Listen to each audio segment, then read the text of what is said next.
আমি এতিম হয়ে কাঁদি না কেন তোমরা বলতে পারো, এতিম হয়ে কাঁদি না কেন তোমরা বলতে পারো। এই যে আপনারা দেখতে পাইতেছেন এই শাড়িতে 20টা শসা আছে।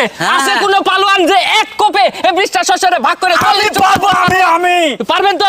বুঝলেন না পারলে কিন্তু খবর আছে। আমি বলি মানুষের মনে আঘাত দিয়ে কষ্ট দিয়ে বাইতুল্লাহর গিলাফ ধরে কান্না করলেও আপনার গুনাহ মাফ হবে না।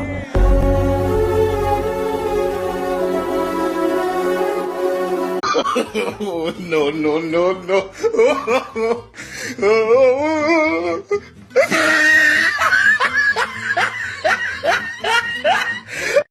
সময় খারাপ বলে ভেঙে পড়ো না, সফল তুমিও হবে।